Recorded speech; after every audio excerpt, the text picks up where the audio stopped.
Oke, bismillah, assalamualaikum warahmatullahi wabarakatuh. Selamat pagi teman-teman. Alhamdulillah kita bisa ketemu lagi di dalam app ini ya. Kita mau lanjutin materi yang ingin kita selesaikan dalam kelas ini, yaitu JavaScript dan React Native nantinya. Oke, sebelum itu aku coba share screen terlebih dahulu.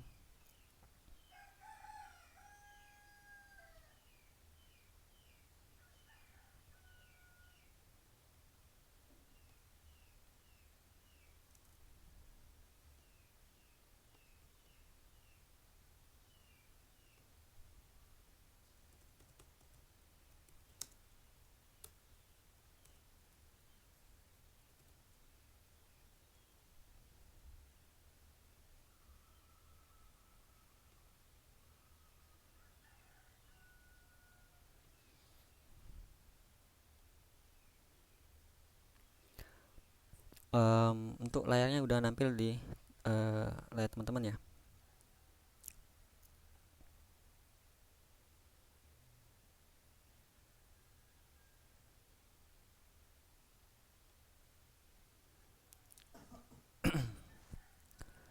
Oke, ini udah aku kasih resource di channel resource ini. Ada link JavaScript docs yang akan kita gunakan sebagai role dan urutan materinya nanti yang kita pelajari, dan juga apa apa aja yang kita akan pelajari di dalam JavaScript ini nanti kita merujuk ke dalam silabus ya. Nah, di bagian JavaScript nanti kita ini bahas perlahan karena ini kelas pemula ya. Jadi nanti misalnya teman-teman ketika saya jelaskan ada pertanyaan atau bingung nanti bisa ditanyakan secara langsung aja.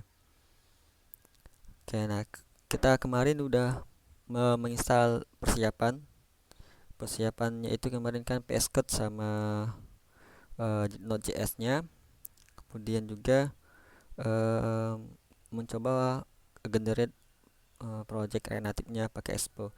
Nah, bagi teman-teman yang sebelumnya kemarin nggak join dan juga ada disiapkan video recordnya juga, dan di sini juga udah ada disiapkan linknya untuk penginstalan VS Code-nya sama Node.js-nya.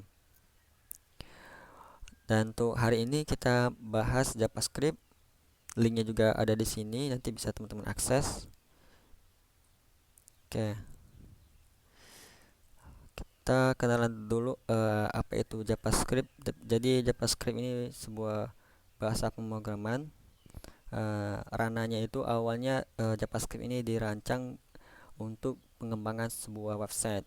Nah, namun dengan seiring perkembangan zaman, ada selalunya updatean, itu JavaScript itu bisa digunain sebagai multi-platform. Jadi dengan satu bahasa ini kita bisa nanti development sebuah aplikasi Android, iOS, bahkan website, kemudian untuk aplikasi desktop juga bisa. Nah, tapi dalam kelas ini kita lebih fokus untuk merujuk ke dalam JavaScript, itu digunain untuk development aplikasi Android.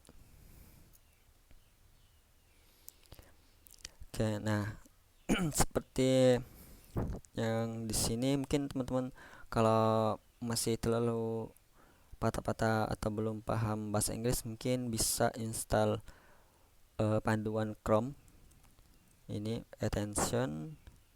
Coba cari aja Chrome attention.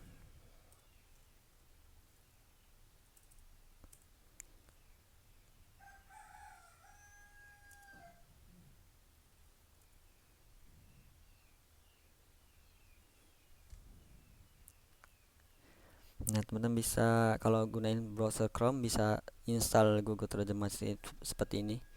Nah, nanti itu di bagian sini ada pilihan management attention, nanti bisa dipin aja. Nah, ini ya Google Translate. Nah, sini ada muncul ikonnya. Nah, fungsinya apa ini? Fungsi untuk membantu kita belajar karena rata-rata dokumentasi dari bahasa pemrograman itu pakai bahasa Inggris karena ya penciptanya itu orang luar gitu. Nah, jadi tapi kalau teman-teman nggak ada masalah di bahasa Inggrisnya, itu lebih nggak apa-apa nggak install ini. Cara penggunanya mungkin bisa teman-teman blok di sini, bisa klik di sini. Nah, nanti yang muncul ini untuk mempercepat aja, atau bisa diklik translate halaman ini. Nah, seperti ini. Jadi kita nggak perlu buka Google Translate, kita copy paste itu nggak perlu. Jadi ini untuk mempermudah aja. Nah, sepertinya kita jelaskan tadi di awal bahwa JavaScript ini dia itu bahasa pemrograman tuh awalnya itu ditujukan untuk website. Nah, dengan adanya pengupdatean, maka JavaScript ini bisa disupport untuk menggunakan platform lain. Nah, JavaScript ini dia biasanya atau diimplementasikannya itu selalu dengan bersandingan dengan HTML. Nah, itu apa itu HTML? Nanti coba kita kenal sedikit dengan HTML. Jadi JavaScript itu hampir di semua aplikasi dan website itu pasti ada JavaScript-nya. Contohnya di halaman yang kita lihat di dalam hal ini, di sini pasti ada JavaScript-nya. Karena data-data yang ada di sini itu otomatis dia itu tersimpan di dalam sebuah penyimpanan yang biasanya kita itu dalam pemrograman itu kita sebut dengan database. Dan nanti data ini perlu diambil lagi dan ditampilkan ke user. Ya, user itu siapa? User kita yang menggunakan komputer atau laptop dan yang sedang akses sebuah website seperti ini. Jadi kita di sini dianggap itu si user yang pengguna website ini yang melakukan akses website. Dan kita contoh ini itu tutorial point ini, dia akan mengambil data-data yang pernah tersimpan sesuai yang kita klik di sini eventnya apa. Misalnya kita klik home, maka nanti data itu nampil sesuai data yang kategori home semua nanti. Mungkin untuk yang mengapa kita harus belajar JavaScript, ya nanti teman-teman bisa baca di sini. Tapi singkatnya ya karena kita ingin belajar beraplikasi Android, yaitu intinya menggunakan React Native. Karena di React Native itu basicnya itu pakai JavaScript.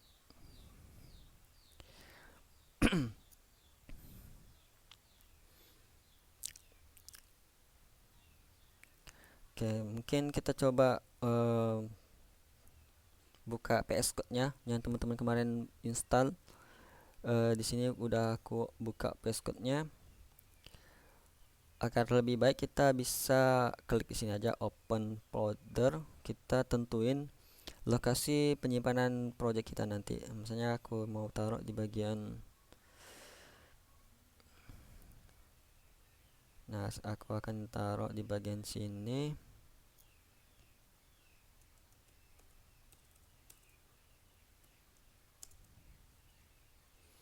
Nah, klik OK.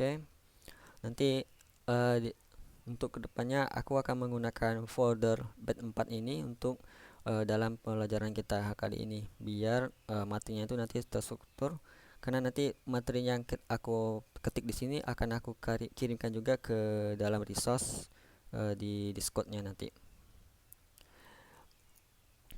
Oke, nah tadi kalau kita baca di sini bahwa JavaScript itu sangat mudah diimplementasikan karena terintegrasi dengan HTML. Nah, HTML itu apa? Coba kita cari.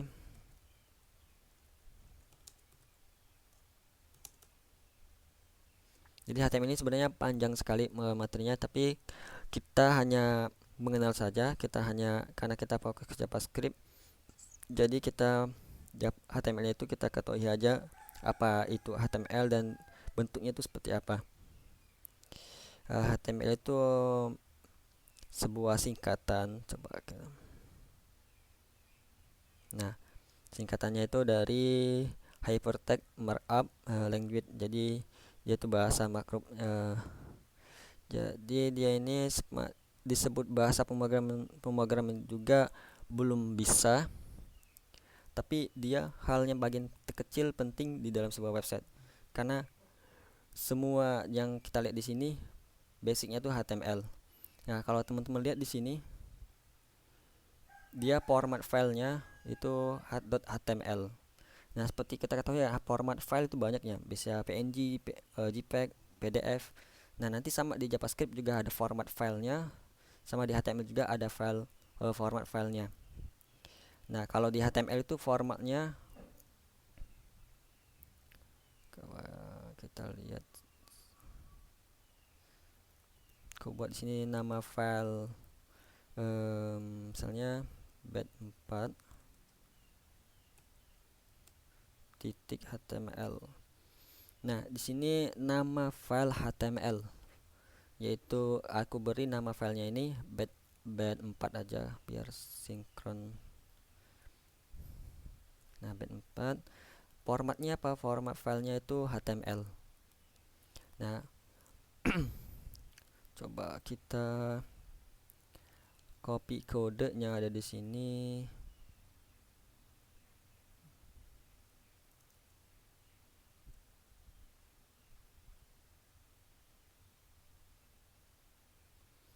Ini kita hapus dulu aja, kasih. Nah, di dalam HTML itu struktur pertamanya ada ini sama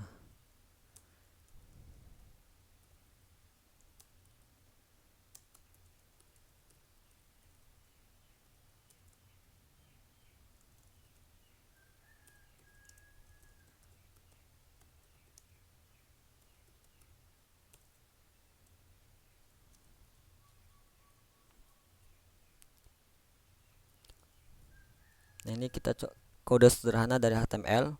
Dia pakai ini sebutnya tag. Sebutnya tuh tag itu tulisannya kayak gini. TAG. Oke. Kita coba.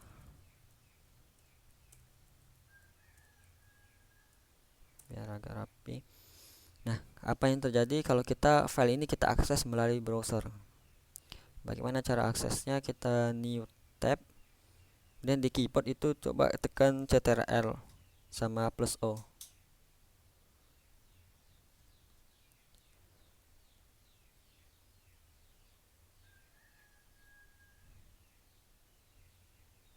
Nah, nanti kita diarahkan cari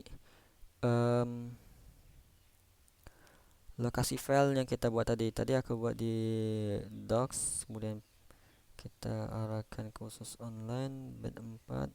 Nah, di sini ada file tadi ya, bed4.html, kita klik open. Nah, di sini masih kosong.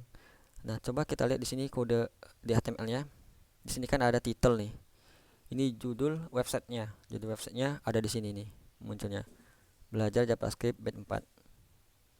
Nah, bagaimana kita coba menampilkan di sini sebuah teks? Nah, caranya kita coba menambahkan di bagian sini. Kalau di bagian head ini ya sesuai dengan namanya head, jadi headernya itu di sini. Nanti kita bisa custom judul websitenya sama ikonnya ini. Nah, tapi kita cobanya di sini langsung ke bagian bodinya. Nah, di sini. Jadi body ini di sini semua kode yang kita tulis di sini nanti nampilnya di bawah sini semua. Misalnya kita menampilkan sebuah teks itu coba pakai H1 aja, heading 1.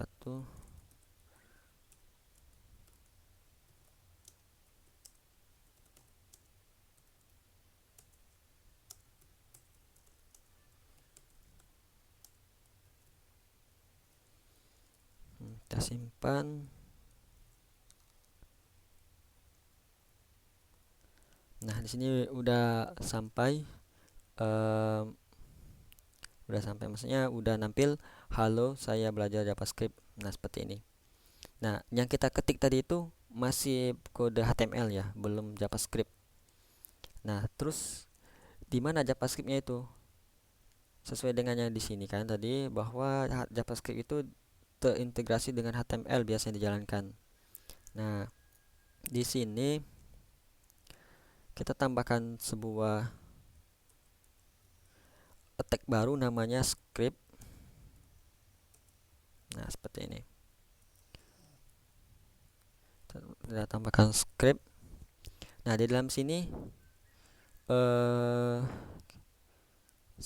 kode JavaScript-nya ditulis sini, kode JavaScript.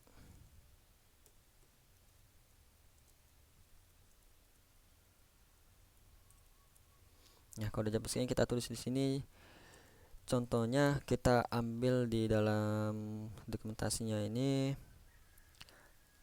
Kita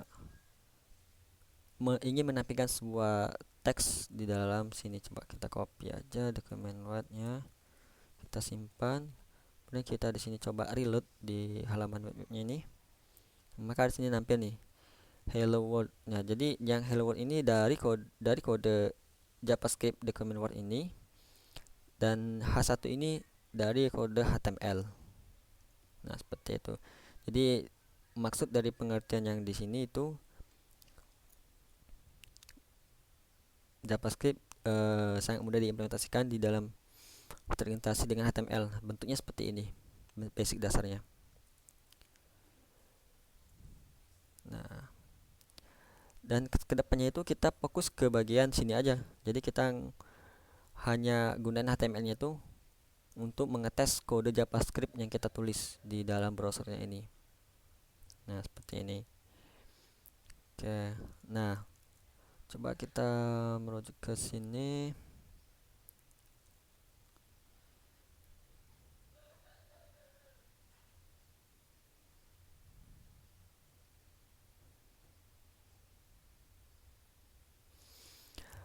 Oke, nah di sini kalau kita menuliskan kode JavaScript di dalam sini itu kita bisa sebut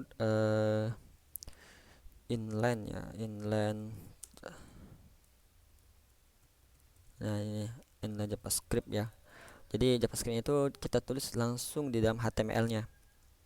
Nah, nanti bisa kita pisahkan karena kita mengetahui bahwa JavaScript itu juga bisa ditulis dengan format filenya, yaitu format filenya kita misalnya di sini buat nama file yaitu kode, formatnya apa, kita kasih format JS. JS itu format dari JavaScript. Nah, kalau di sini kode yang di dalam HTML ini kita coba kita pindahkan di sini. Kita pindahkan ke dalam file kode.js-nya ini. Nah, ini kita simpan. Ini kita simpan.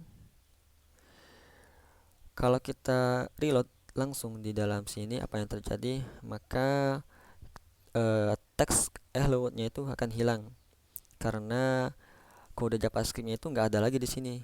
Nah, pertanyaannya itu bagaimana caranya biar kode yang ada di dalam file kode.js ini bisa terhubung ke dalam file HTML-nya atau terintegrasi dengan file HTML-nya. Nah, caranya kita ke HTML ini. Di sini di tag search script ini kita tambahkan atribut namanya itu rsc. Nah, di sini kita arahkan ke file ini. Kita tulis saja titik slash. Nah, maka muncul seperti ini. Atau kalau nggak muncul, teman-teman bisa tulis manual aja kode.js seperti ini. Jadi kita tulis nama filenya sama format filenya apa. Nah, kalau di sini kita simpan, kemudian kita reload di dalam browsernya itu seharusnya akan kembali tampil seperti semula. Oke, seperti ini. Kita coba sandingkan aja.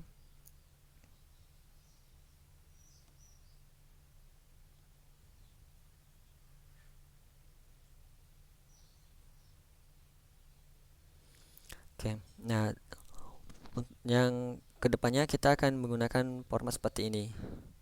Biar nanti kita hanya tulis kodenya itu di dalam file kode.js ini terpisah dia. Jadi di sini kita close saja karena kita udah punya struktur sederhana seperti ini untuk melanjut belajar JavaScript-nya nanti. Oke, untuk sampai di sini mungkin ada teman-teman yang mau udah ngikutin atau ada yang mau ditanyakan, perlu dijelaskan ulang.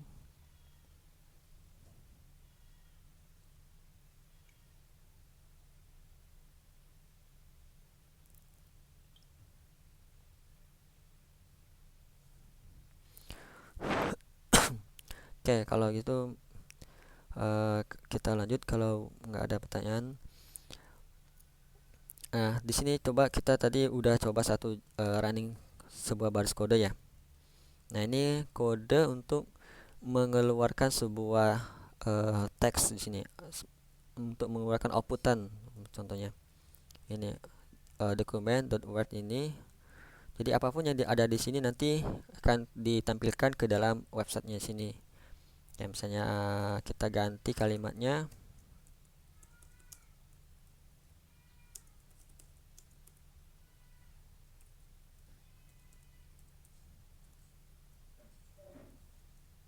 Ya, kita simpan. Maka kita reload di sini akan berubah. Oke. Nah, sebelum kita lanjut ke JavaScript-nya, mungkin teman-teman ngerasa bahwa kita tulis kode di sini, kemudian kita simpan di sini, kita perlu nge-reload sini ya. Nah, bisa nggak sih kita biar kita simpan di sini otomatis reload. Nah, kita bisa seperti itu. Yang pertama kita perlu pastikan teman-teman udah install attention yang diperlukan untuk menghandle problem itu ya. Namanya itu live saver ya.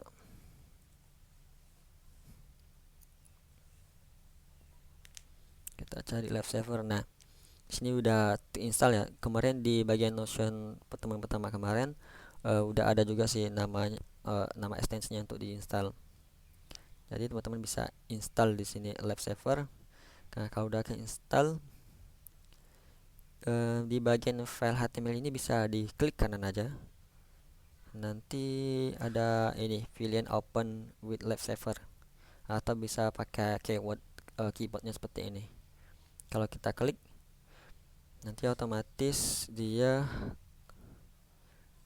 ke open di browsernya seperti ini. Nah, ini jadi ini IP saver dari live savernya. Nah, di sini kita akan lebih mudah lagi karena ketika kita edit di sini, kita simpan, maka di sini udah langsung reload. Jadi kita nggak perlu lagi reload.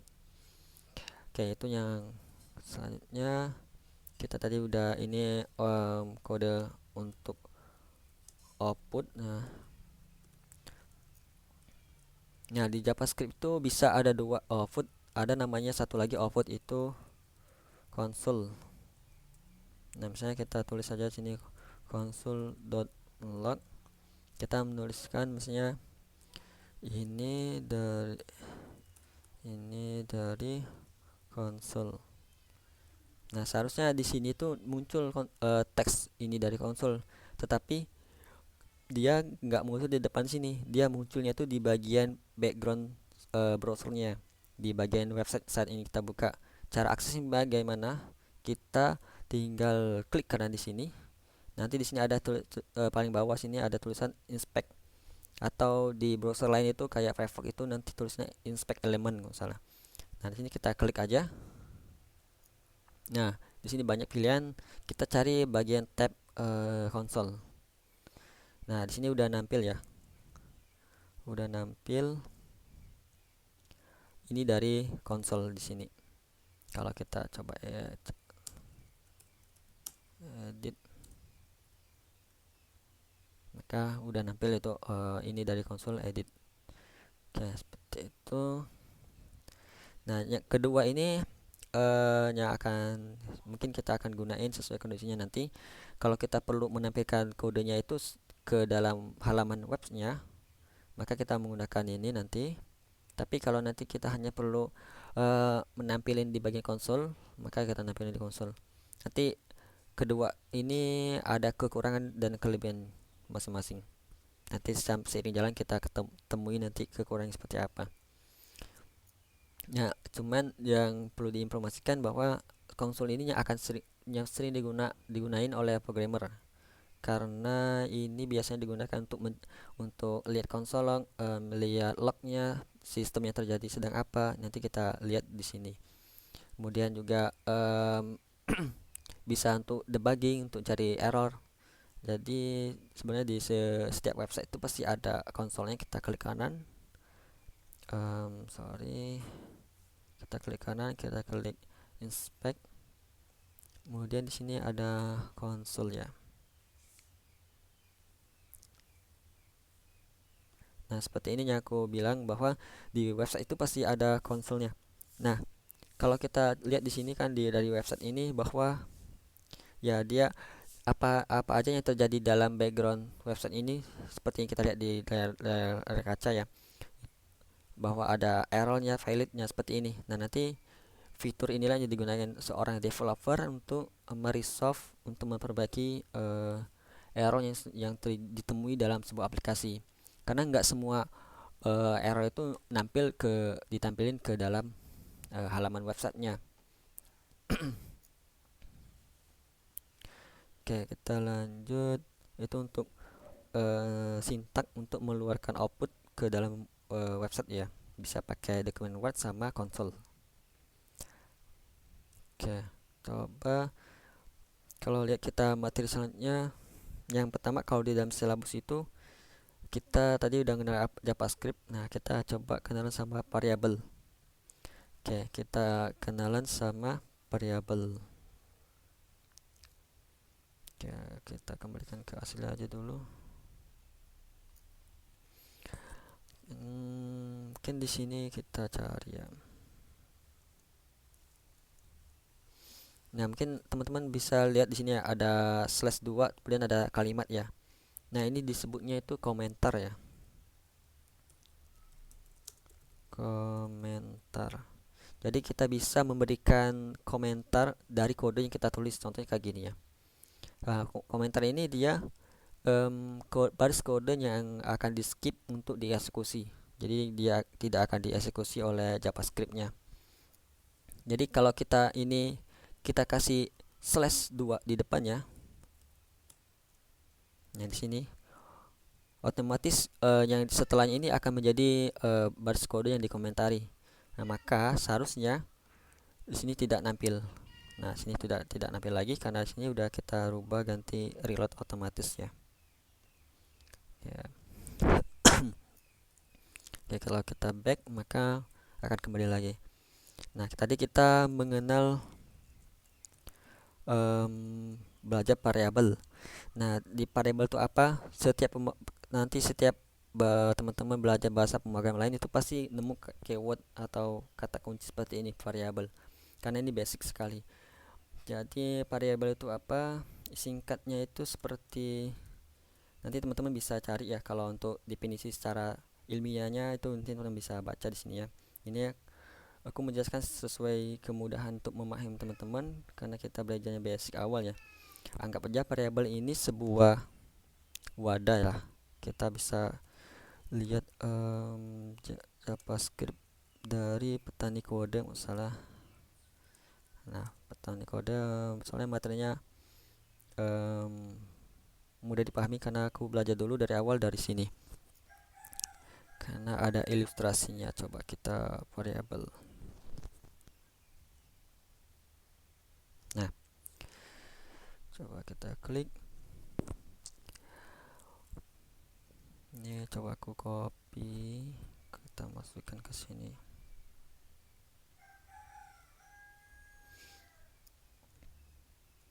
Nah, tadi kita mengenal kata kunci variabel. Variabel ini anggap aja itu sebuah wadah. Nah, wadah ini apa nanti fungsinya? Wadah ini nanti kita fungsikan untuk menampung sesuatu. Nah, sesuatu itu nanti apa aja? Oke. Contohnya di sini kita punya variabel, ini wadahnya tanpa isi. Misalnya jadi di wadah ini kan biasanya punya nama ya. Anggaplah kita kasih contoh itu wadahnya misalnya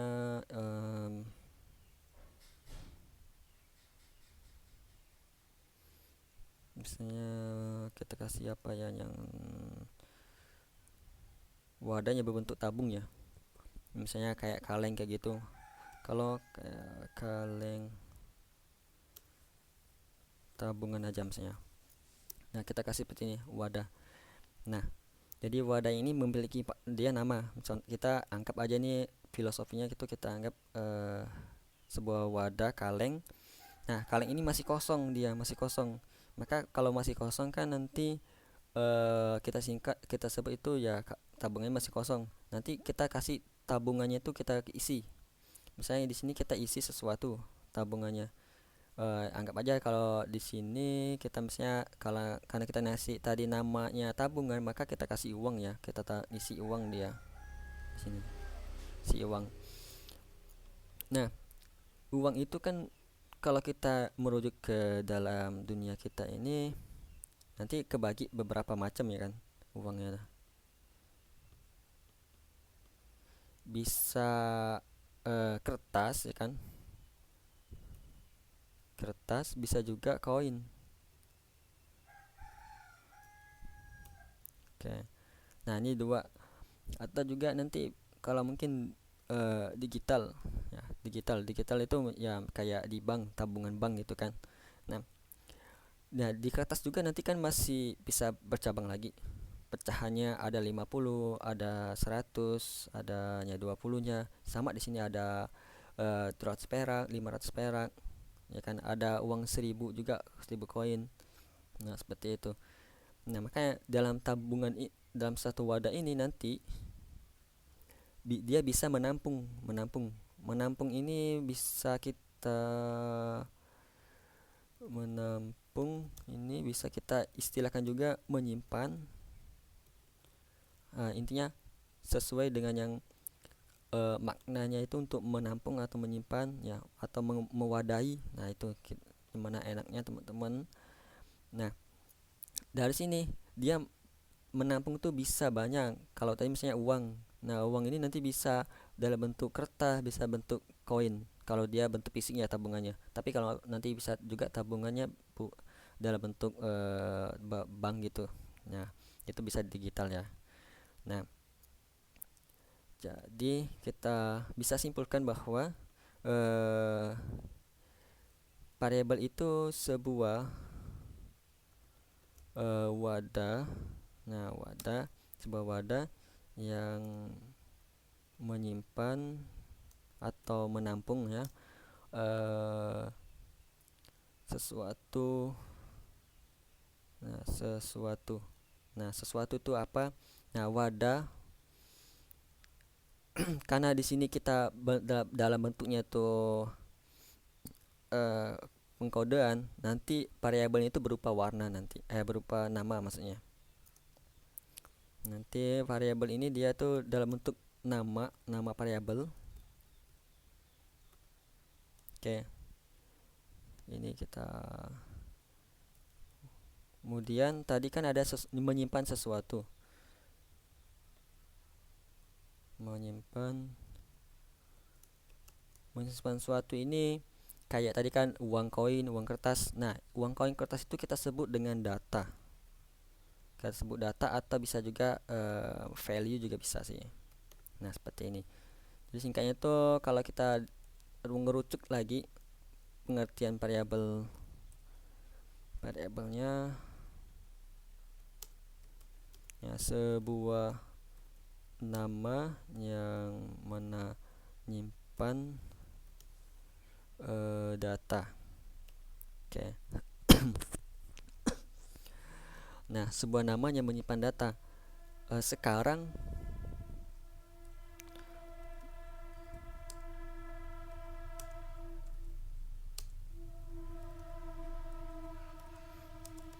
itu bagaimana buat nama variabel. Karena kan mungkin pasti memiliki sebuah kata atau keyword unik menandakan itu sebuah nama dari variabel. Nah, di JavaScript itu kita ada keyword namanya var kayak gini. Nah, var ini ialah keyword untuk membuat variabel. Jadi di sini ada keywordnya. Kemudian di sini kita iringi dengan nama, ada namanya.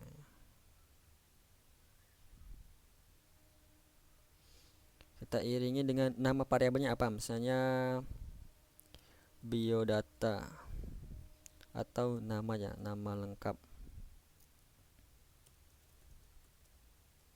Oke, nama lengkap. Nah, sekarang kita itu dalam pemrograman JavaScript itu kita udah membuat sebuah variabel dengan nama lengkap. Dari mana kita tahu nama lengkap ini sebuah variabel? Dari kata kunci di depannya, yaitu var. Seperti ini. Nah, kalau kita coba tampilkan, kita tampilkan data dari sini, dari nama lengkapnya kita tulis saja console log.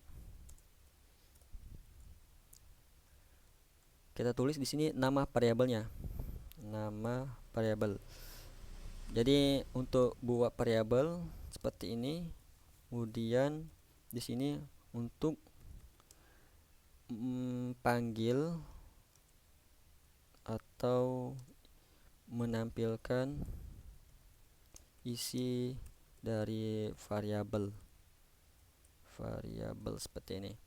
Nah, kita cukup menuliskan nama variabelnya, tidak perlu diawali dan diakhiri dengan kutip seperti ini ya. Nah, nanti kenapa nanti kita jelaskan. Nah, kalau kita simpan di sini, maka di sini datanya itu belum ada nih, undefined data bawaan. Ketika kita buat seperti ini, maka di JavaScript itu menampilkan undefined itu tidak didefinisikan datanya. Oke, nah di sini coba kita masukin ke dalam variabel nama lengkap ini sebuah nama. Nah, di sini kita perlu memberikan sebuah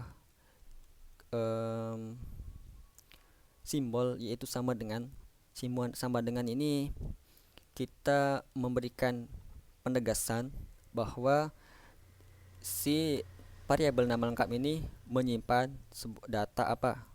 Misalnya kita ngasih nama datanya pindah digital seperti ini. Nah, kalau kita simpan, maka di sebelah kanan kita ini udah nampil lagi sebuah teks baru, namanya pindah digital. Pindah digital ini dari mana? Dari console log yang di sini, nilai dari variabel nama lengkap. Oke. Nah, untuk sampai di sini mungkin ada yang bertanya tentang variabel. Mungkin dari definisinya, cara buatnya, kemudian cara nampilnya datanya.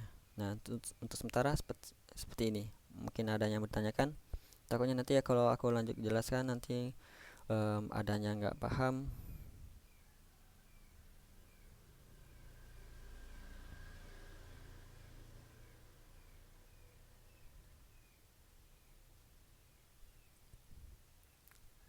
Gimana? Masih bisa ngikutin semua ya untuk tentang variabel? Oke.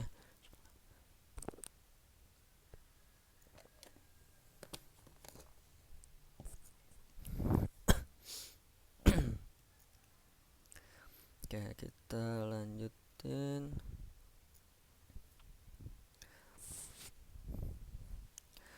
Nah, kita coba sekarang kan si variabel itu memiliki nama. Nah, ternyata dalam pembuatan nama variabel itu memiliki peraturan.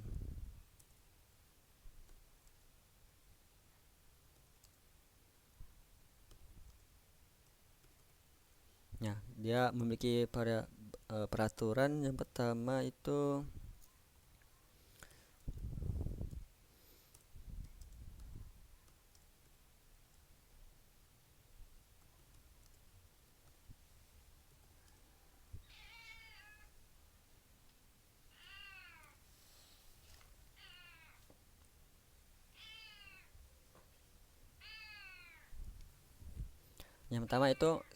dalam pembuatan variabel kita harus mendahulukan namanya itu, sebelum namanya itu sebuah keyword dari variabel. Dalam hal ini kita ada keyword var. Kemudian yang kedua itu nama variabel ini tidak boleh didahului angka. Nah, tidak boleh didahului angka. Contohnya bagaimana? Misalnya seperti ini, var 121 misalnya nama. Nah, dia otomatis akan error. Kalau kita teman-teman kemarin di bagian attention JavaScript-nya itu menginstal.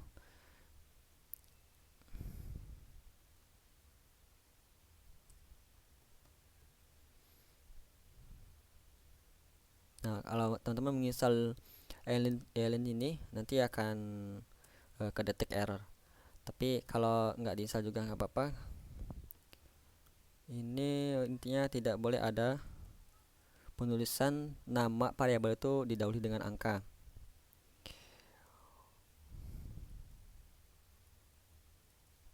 Dan juga ada beberapa simbol lain contohnya, dan simbol lain seperti coba kita buat nama kayak gini. Nah, seperti ini juga nggak bisa.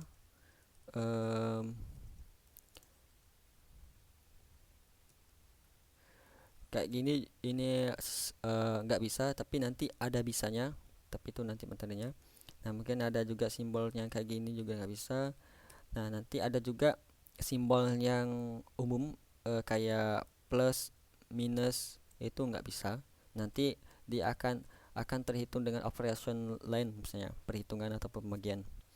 Jadi intinya seperti itu, tidak boleh ada angka. Nah, bagaimana kalau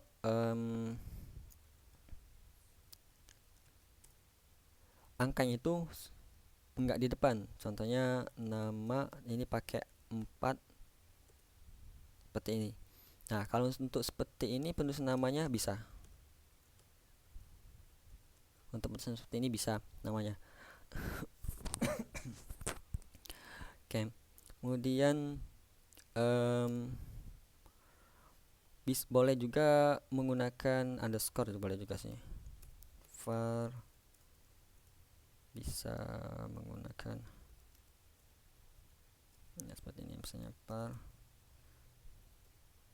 Nah, seperti ini bisa underscore nama.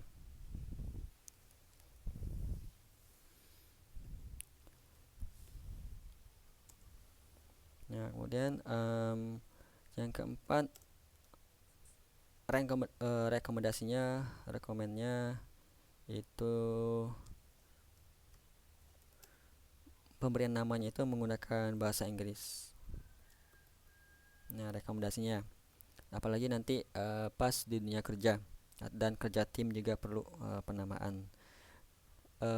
Dan juga kalau bisa ya nama variabel itu singkat, padat, dan jelas. Tapi kalau bisa jangan disingkat, misalnya nama lengkap disingkat di NL, misalnya L, misalnya kayak gini nih, kan ada nama lengkap, misalnya kita disingkat NLP misalnya. Nah, kan kalau yang bagi penulis kodenya itu bisa tahu paham bahwa itu untuk nama lengkap. Tetapi kalau untuk programmer lain yang baca coding kita itu, ya dia akan menimbulkan pertanyaan lagi, ini variabel ini difungsikan untuk menyimpan data apa gitu. Jadi dalam pembuatan nama variabel itu diusahakan itu berhubungan dengan data yang akan disimpan, seperti itu.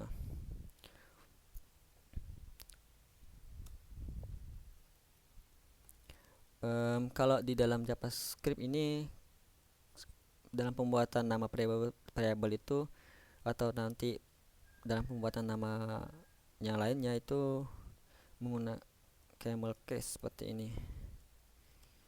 Jadi huruf kecilnya itu huruf depannya itu dikecilkan dan huruf tengahnya itu dibesarkan kalau dia itu lebih dari satu kata, kayak ininya contoh di atas ini kan nama lengkap nih. Nama lengkap ini penulisan itu L-nya seperti ini, bisa dikecilkan, dibesarkan seperti ini. Atau juga bisa juga pakai underscore seperti ini. Nah, yang nggak bisa tuh nggak pakai min plus, itu nggak bisa. Jadi ini, tapi kalau pengalaman kerja yang aku lalui itu menggunakan konsep seperti ini untuk penamaan variabelnya dan juga menggunakan bahasa Inggris. Tapi untuk selama kita belajar nggak apa-apa sih pakai bahasa Indonesia dulu. Yang penting saat ini tujuan utama itu paham materinya. Oke, itu untuk kurang lebih dari penamaan peraturan dari penama variabel JavaScript-nya. Nah, kalau kita merujuk lagi ke dalam variabel, kita lihat ya. Var nama lengkap ini kan menyimpan sebuah nama ya. Namanya itu dia tuh dilalui dengan kutip. Nah, kenapa? Nah, jadi yang di sini ini jadi disebut dengan data ya. Nah, tadi kan bahwa kita mesepakati bahwa variabel itu sebuah nama yang menyimpan data. Nah, data ini apa? Salah satunya ini. Nah, data ini banyak tipenya. Kalau kita merujuk di sini, kita lihat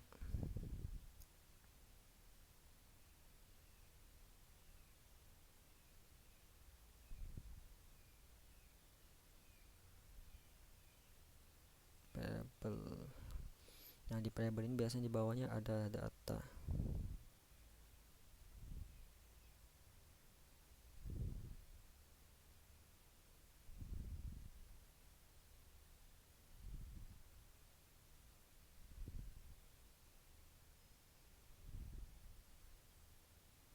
Nah, di sini bahwa di JavaScript itu memungkinkan Anda untuk bekerja dengan data-data yang primitif ya.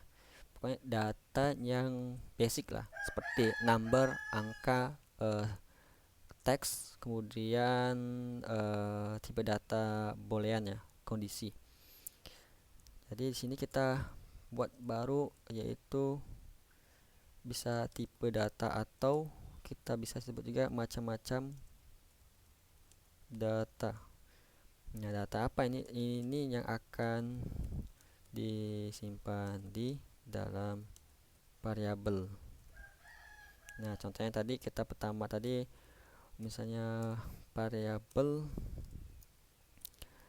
yang pertama itu kita buat aja ya, satu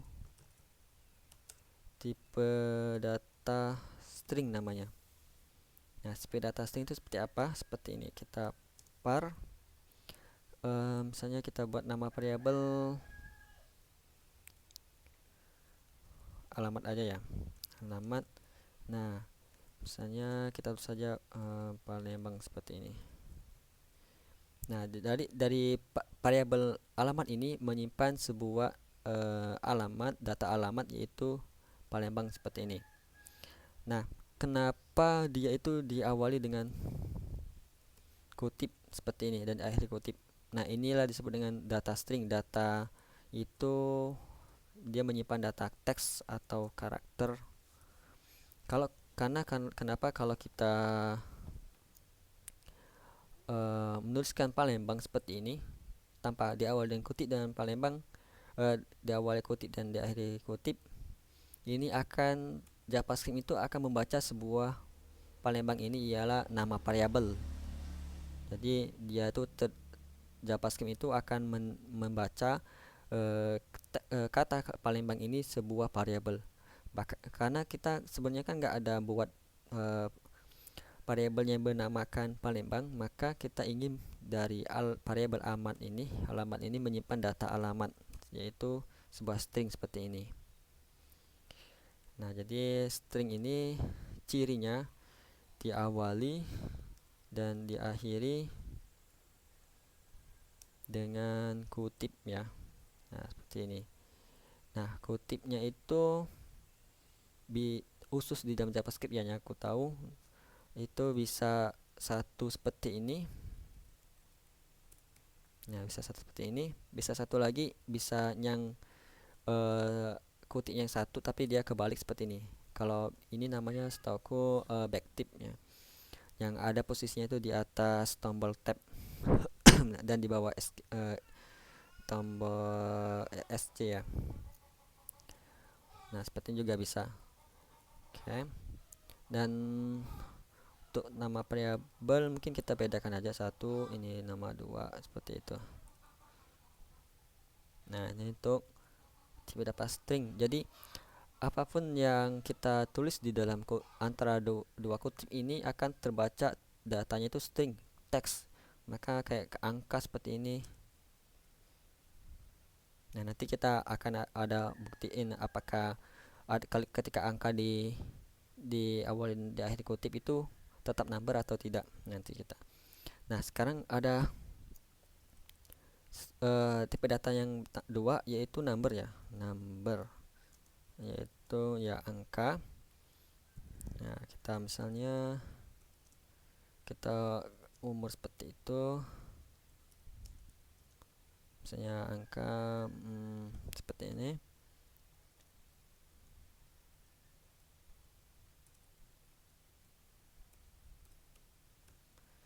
Nah, di dalam pematematika kan angka itu ada dua ya, bilangan bulat sama desimal. Nah, ini bilangan bulatnya, ini desimalnya atau yang berkoma. Nah, di dalam pemrograman JavaScript untuk angka yang berkoma itu kita nggak bisa menggunakan koma, karena ini kebacanya itu dua angka, ini angka 28, ini angka 8. Nah, biar dia jadi 24,8 maka kita pakai titik seperti ini. Oke, ini untuk angka. Ada lagi tip data yang lain, namanya itu data boolean ya. Data boolean ini tip data kondisi lah, data kondisi data kondisi. Nah, dia hanya hanya dua data yang ada, yaitu benar dan salah. Tapi dalam penulisannya itu menggunakan bahasa Inggris, yaitu true, ini false.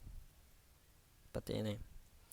Nah, cara buat penyimpanan dalam variabel itu sama. Misalnya kita buat nama variabelnya yaitu status online. Nah, biasanya seperti ini penggunaannya. Nah, status online kita kasih boolean ya, datanya itu misalnya benar dia online, misalnya kita kasih datanya true seperti ini. Atau juga kita kasih ini false seperti ini. Nah, ini untuk tipe data boolean. Nah, saat ini kita mengetahui 3 tipe data boolean. Nah, tinggal kita ya bisa cek aja di console log untuk misalnya kayak tadi alamatnya, alamat 1. Ini kita panggil aja umur 1. Ini kita panggil misalnya status online 1. Maka di sini ada ditampilkan alamatnya ini dari alamat 1, 24 dari umur 1, true-nya ini dari status online. Oke.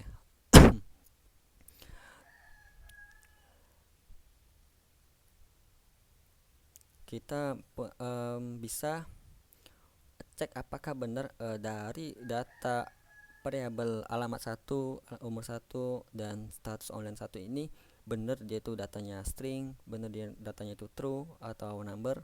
Nah, kita menggunakan sebuah keyword di dalam JavaScript itu type of seperti ini. Nah, kita type of yang mana? Kita buat aja dulu console log di sini, tambahkan aja sini keyword type of, kemudian nama variabelnya. Nah, di sini akan menampilkan apa, nanti akan menampilkan jenis datanya dari variabel alamat 1 ini. Kita tambahkan aja di sini. Nah, maka di sini nampil string. Jadi yang alamat 1 ini data yang menyimpan data string, kemudian umur 1 ini menyimpan data number, kemudian status online 1 ini menyimpan data boolean seperti ini. Oke, sekarang tadi aku di awal kan bahas bahwa kalau kita buat variabel umur seperti ini, umur 3 misalnya, tapi kita awal dengan kutip misalnya 24 seperti ini.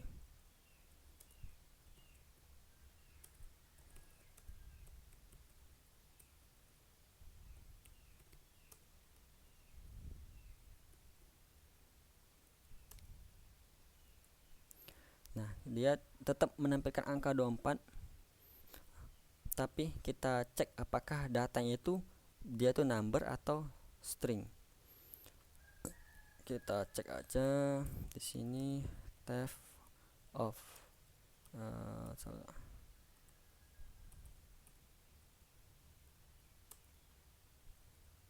nah, maka yang sesuai dengan ciri kriterianya, ketika walaupun ada angka di dalam sini tetap kebaca tipe data string dia seperti ini.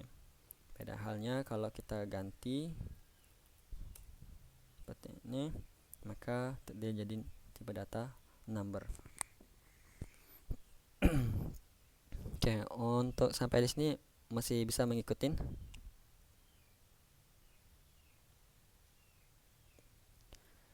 Nanti untuk teks yang ada di PS Cocoon nanti akan di share ke resource ya, biar untuk dipahamin.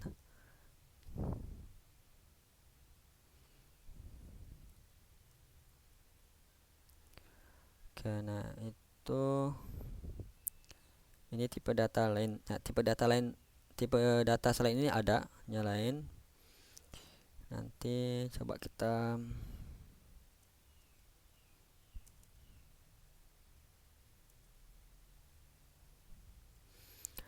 untuk tipe data lain itu ialah ada object, array. Nah, dua ini nanti kita bahas lebih detail di pertemuan selanjutnya, karena itu perlu nyalain ya. Kita coba ada coba cek rujuk di sini apakah ada yang ketinggalan. Nah, nih. Jadi kita tadi kan bahwa membuat variabel ya, nama variabel. Nah, kita perlu ketahui juga di dalam JavaScript itu udah memiliki nama-nama variabel atau nama-nama sintak lain kayak nama variabel, nama function, nama method, nama label, nama objek. Nah, itu yang udah ada di dalam JavaScript, dan itu tidak boleh kita gunain lagi, kita buat lagi. Contohnya kayak gini nih, kayak boolean, break, byte, case pakai gini, enum, in. Ini nama yang nggak boleh kita pakai lagi dalam pembuatan apapun nanti, kayak variabel, function, itu nggak boleh kita gunain lagi. Nggak mungkin kita buat nama misalnya boolean seperti ini. Nah, ini nanti di dalam, karena kita di sini masih natif lah, kodenya itu masih file sendiri. Kalau di dalam bentuk project itu nanti akan error, dia ada warning.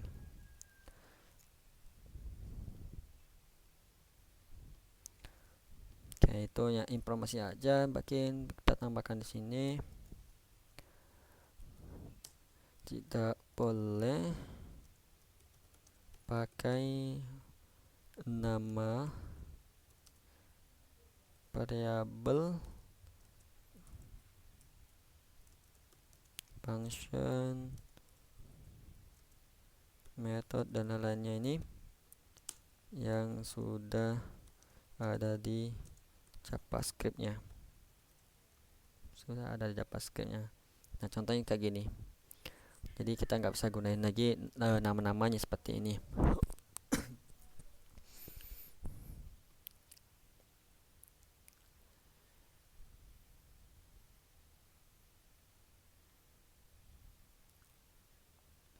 Oke, mungkin kita ada waktu mungkin 10 menit ya, kita bahas coba tipe data objek ya.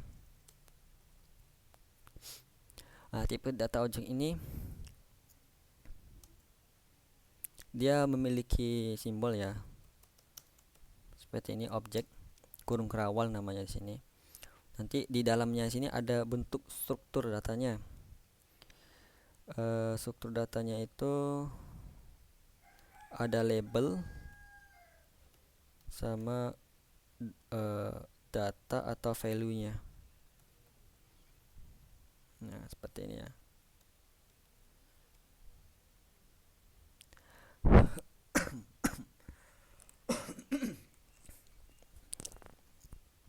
Jadi di Sini ada label sama datanya. Label ini kalau di dalam JavaScript itu disebut dengan property ya, seperti ini. Kalau di sini disebut dengan value atau data. Cara buatnya mana? Misalnya kita buat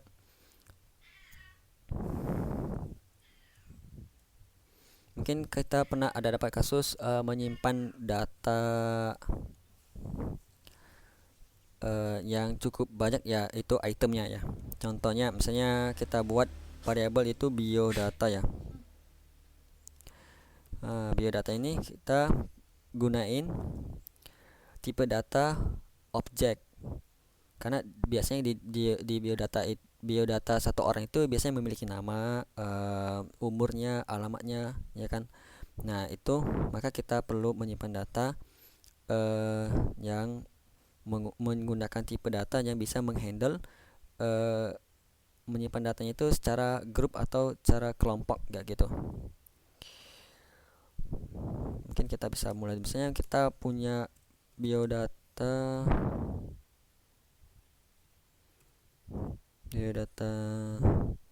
nama, misalnya kayak gini, Wandi, misalnya biodata umur,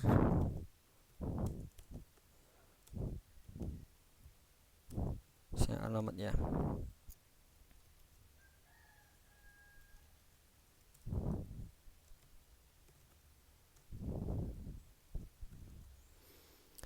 Nah, ini contoh kalau kita menyimpan data biodata dari satu orang aja, kita perlu membuat tiga variabel ya.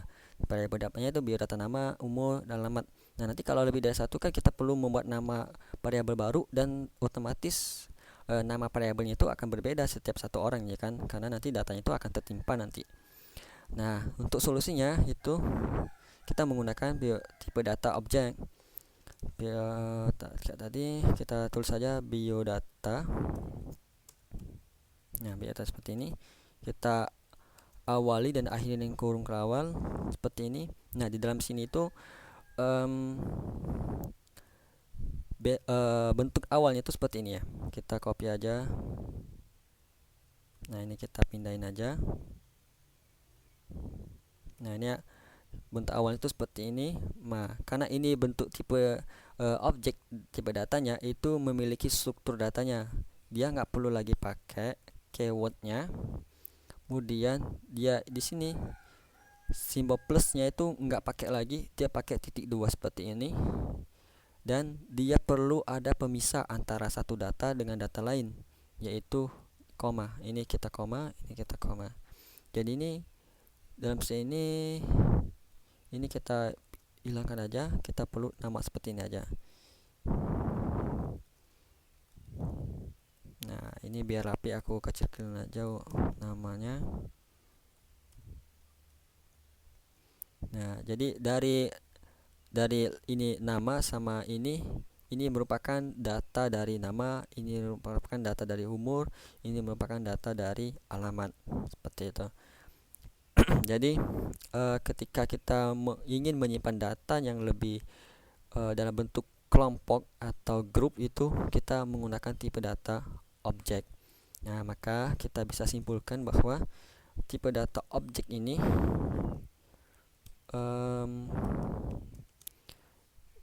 tipe data bersifat grup lah, misalnya grup seperti itu atau kelompok seperti ini.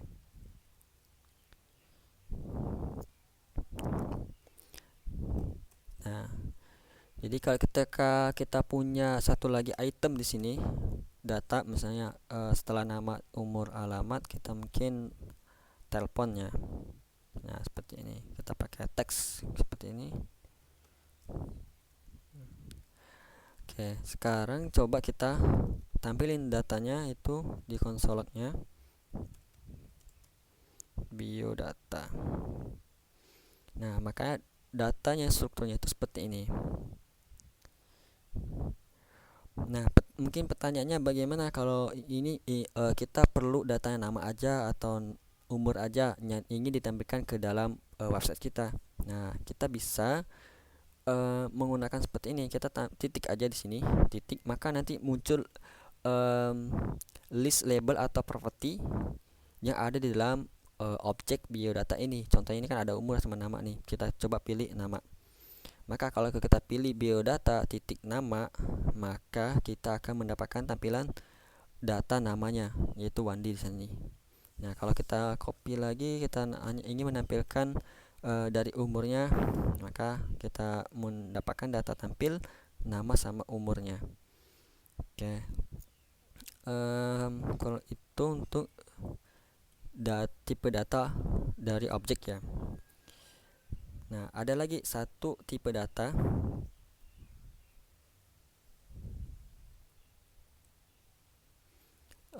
prinsipnya itu sama kayak objek. Dia tuh bersifat nyimpan datanya itu grup atau kelompok ya. Namanya itu data array seperti ini. Nah, bedanya data array ini itu diawali simbolnya itu pakai kurung siku. Kalau yang objek kan kurung kelawar tuh. Dan struktur datanya itu di dalam array ini berbeda dengan struktur data dari biodatanya. Kalau di objek ini memerlukan ini datanya perlu memiliki sebuah labelnya atau propertinya, yaitu nama. Misalnya ini data nama, maka perlu label nama. Nah, untuk penamaan di sini perlu diingat menyesuaikan aja dengan data disimpan ya, gitu. Menyesuaikan aja dengan data simpan. Nah, contohnya kita punya phone book ya, misalnya buku telepon ya, seperti ini. Fungsiku. Nah, bedanya di sini kita tinggal masukkan aja datanya. Itu nggak perlu lagi punya labelnya. Nah, saya tinggal copy ini, kita copy aja seperti ini. Ini aku susun ke bawah biar rapi aja, nggak skor ke samping. Nah, maka kita udah mempunyai sebuah variabel yang dia itu bersifat data disimpannya itu bergrup atau kelompok menggunakan tipe data array seperti ini. Maka apa yang terjadi kalau kita coba konsol log ya, kita beri funbook seperti ini, maka datanya sama seperti ini. Nah, data di sini ada 3 ya. Mungkin pertanyaannya juga sama nih, kalau bagaimana kalau kita perlu menampilkan satu data aja atau data tertentu lah dari data kelompok ini ya, dari funbooknya. Kalau si objek kan dia mempunyai sebuah label ya, mempunyai sebuah label nama ya kan.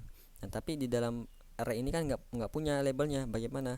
Nah, di dalam array ini dia tuh kita punya data urutan kan. Ini kan data urutan 1, urutan yang kedua. Nah, data urutan ke 1 misalnya urutan 1, 2, 3. Makanya di sini kalau di konsol log ini ada 3 ya datanya. Nah, di dalam array itu urutan data di situ disebut dengan indeks. Ya, disebut indeks. Dan pengurutannya ini, pengurutan data ini atau indeksnya ini mulai angkanya itu dari 0. Dari 0, enggak, dia tidak memulai pengurutan angkanya itu dari angka 1. Nah, maka kita pahami bahwa sekarang datanya sekarang ini urutan ke berapa? Urutan ke bukan 1 lagi, tapi urutan ke 0. Seperti ini. Jadi datanya itu ada 3, tapi pengurutannya itu mulai angka hitungnya itu dari angka 0, bukan 1. Nah, mengapa seperti itu? Yaitu dari penetapan dari JavaScript-nya. Oke. Nah, di sini kita nggak bisa seperti objek ya. Kita menggunakan titik kemudian angka urutannya, nggak bisa karena error. Kita di sini si array-nya itu memiliki struktur sendiri untuk menampilkan datanya. Kita menggunakan simbol dari array-nya, yaitu kurung siku. Nah, di dalam sini Dalam sini baru kita masukin urutan data yang ingin kita tampilkan. Kita ambil contoh itu ingin menampilkan data urutan ke 0 ya, atau indeks ke 0 seperti ini. Nah, kalau kita simpan maka seharusnya data yang nampil itu data dari indeks atau urutan ke 0 seperti ini. Nah, biar beda kita kasih perbedaannya misalnya ke 0. Ini untuk mengetahui perbedaan aja ya, bahwa data yang ditampilkan itu sesuai dengan indeksnya.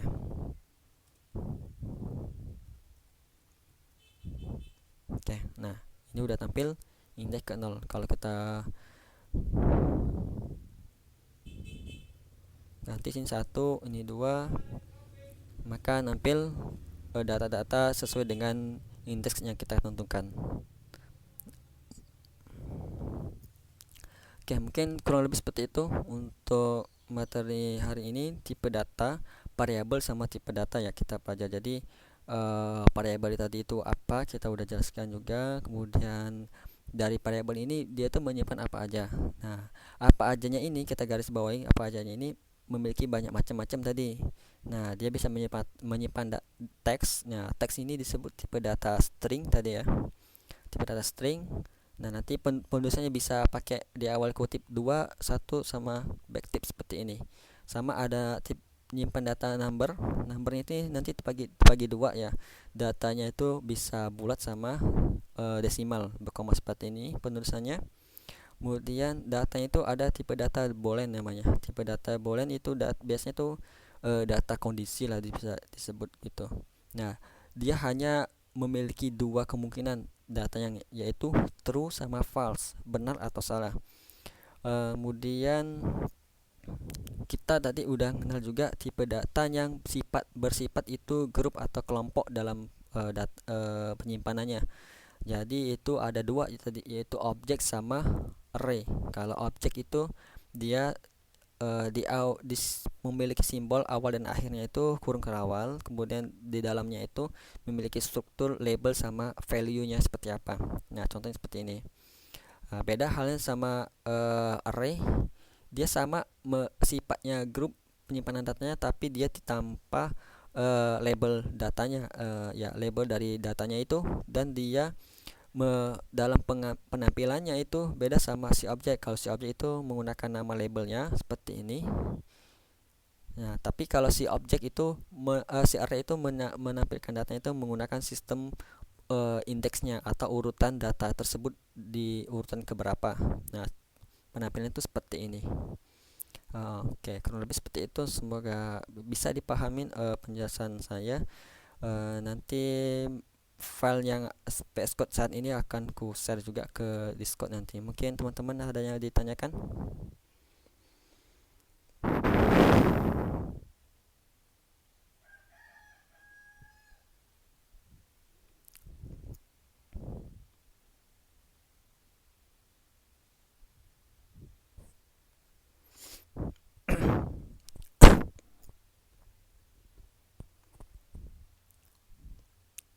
Oke, gimana? Ada yang mau ngasih tanggapan, ngasih pertanyaan mungkin tentang materi hari ini?